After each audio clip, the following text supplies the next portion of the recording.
Ici, Londres. Les Français parlent aux Français. Frank Bauer, 96 ans cet été, est le dernier survivant de l'équipe Les Français parlent aux Français. Ici, Londres, puis il fallait arrêter. Les Français parlent aux Français. Ah, il fallait que ça soit dit comme ça. Les Voix françaises de Londres, c'étaient ces jeunes gens rassemblés dans une sorte de troupe radiophonique dont la mission consistait à remonter le moral de la France occupée.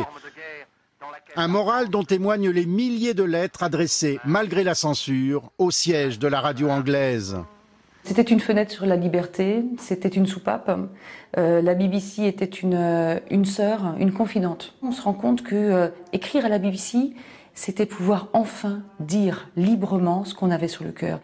C'est la bataille de France et c'est la bataille de la France. 6 juin 1944, le général de Gaulle annonce sur les ondes le débarquement allié depuis Bush House, le centre du service mondial de la BBC à Londres. Ici, Londres. Pendant 4 ans, des journalistes et chroniqueurs français se sont efforcés de rendre espoir, de distraire et d'informer, tout en contrant la propagande allemande. Radio Paris, Radio Paris, Radio Paris est allemand, ce centre du maquis, combattant pour la France. La BBC a joué un rôle capital parce qu'elle a maintenu l'espoir parmi les Français dans la première période.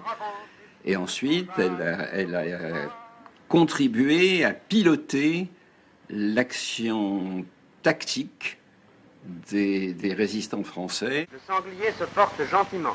Des simples consignes pour contredire les Allemands aux messages codés destinés aux forces françaises de l'intérieur.